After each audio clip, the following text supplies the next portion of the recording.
Welcome back to another episode of the Joy of Sewing, where we are exploring all the basics that you need to get started in your new sewing career. Today, we're going to talk about seam ripping and edge finishing, which are very common things that you're going to encounter on any sewing project. The first thing we're going to start out with is the seam ripper. Now, many sewers dread the dreaded seam ripper, but it's actually a really great tool and a good friend in your sewing stash.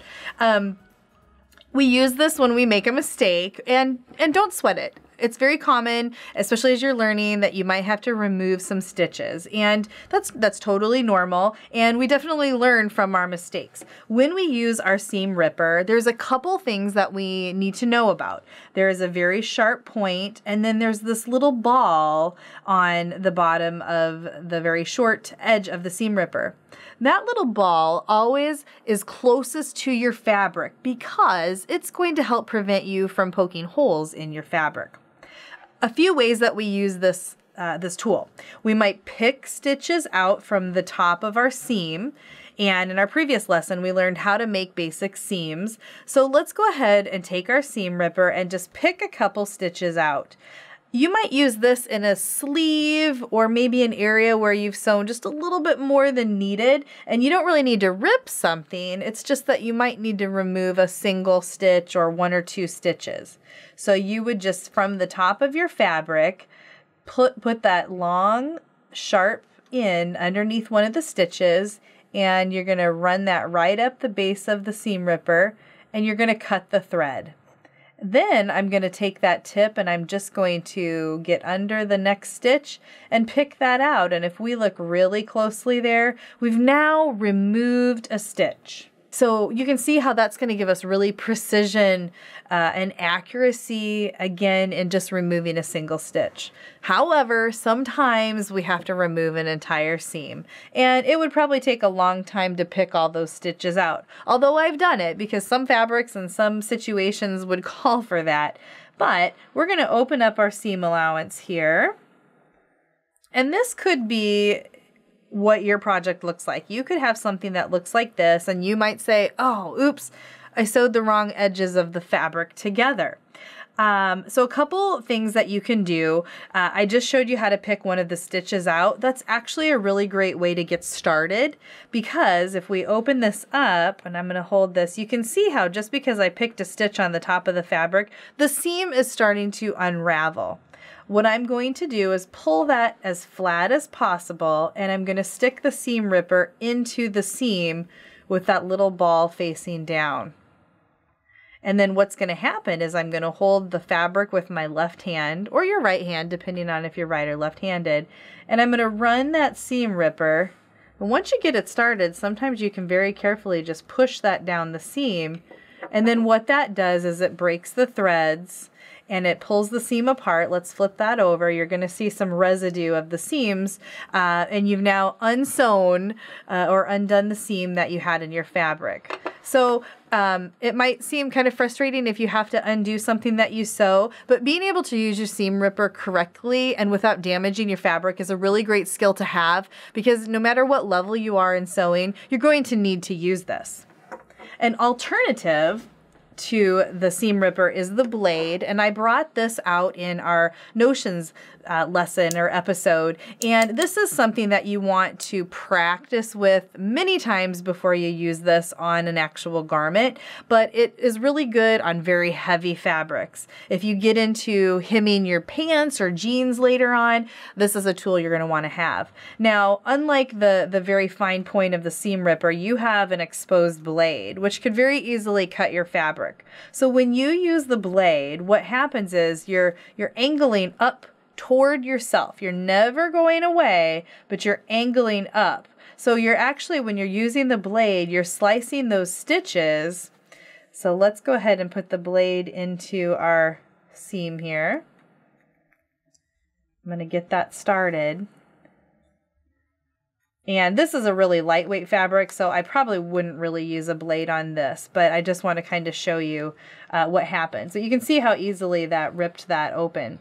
And then I'm going to put the blade in my seam, and I can actually kind of rock that in and out and that's going to pop the stitches, and see how that's breaking those off of there. So it's a motion, and you really need to practice this of pulling the blade towards you in order to cut the thread.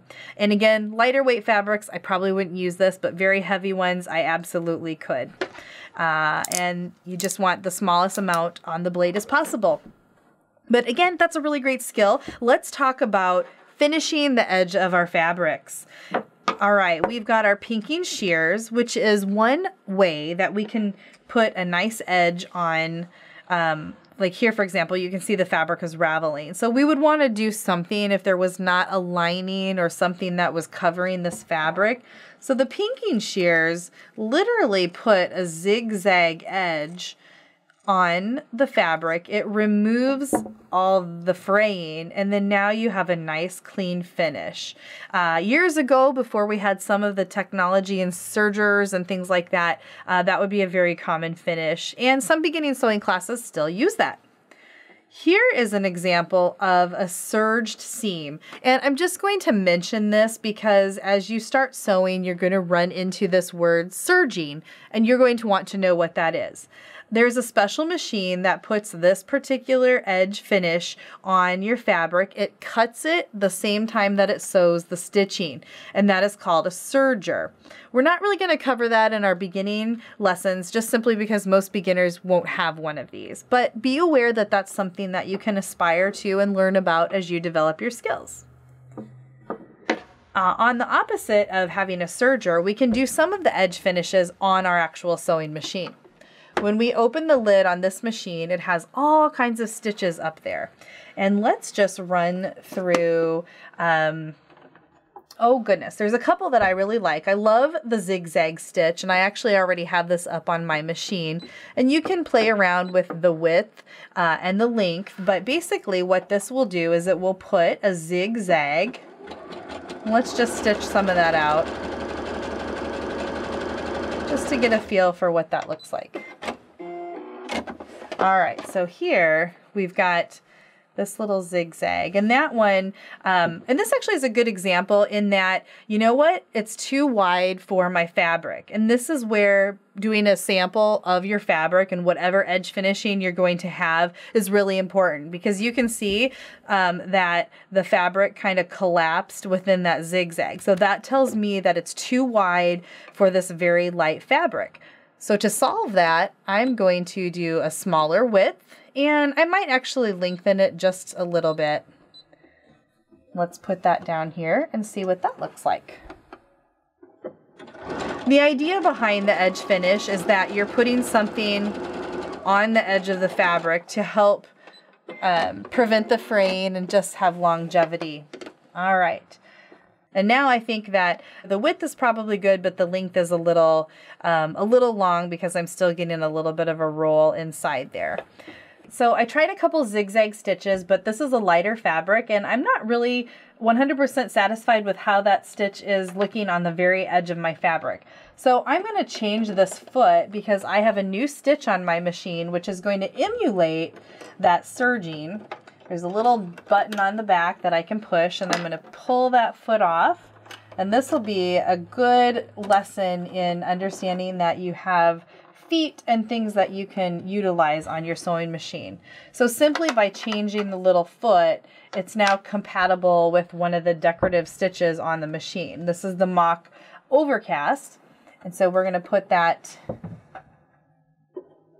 on here. And let's see what that looks like.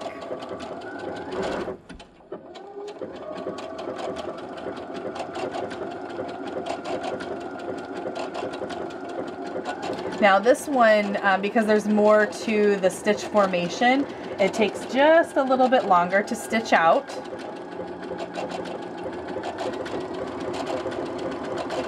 All right, let's see how this looks. Pull that to the back, and well, that's a little bit better. I like that. We have the original pinked edge. I can actually go in and trim that off. Whoops, that didn't look real clean there, but we can clip the those extra threads off. And then that's going to provide, if you were to have that in a seam and you were to press that, I'll kind of try to do that here with my hands, you'll be able to see that that might be what the inside of a seam looks like.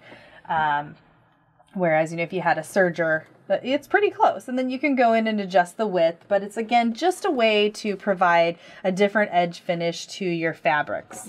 Let's go back to our zigzag for a minute.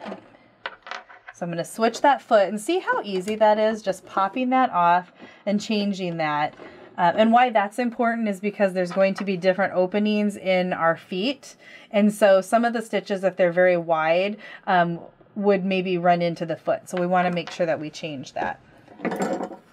I just want to try one thing. I'm going to double this fabric over just so you can see.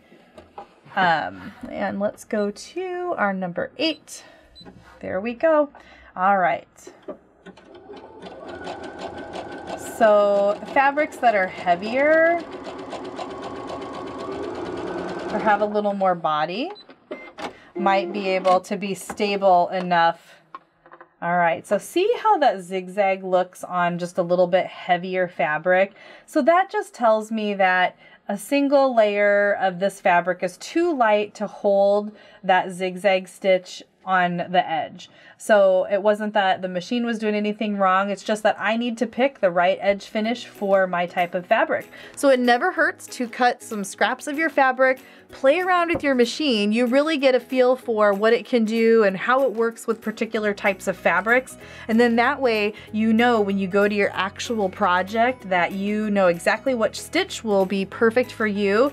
And then that can also help you have to avoid using the seam ripper more than necessary. Sewing's all about experimenting and learning, and there's infinite combinations of fabrics and edge finishes that you can apply to your fabrics. So go ahead, experiment with your unique machine and its features, and hey, go ahead and post a comment and tell me what you found out, or if you found a really great stitch for a particular fabric. So join us next time as we talk about pleats and gathers as we're developing our sewing skills.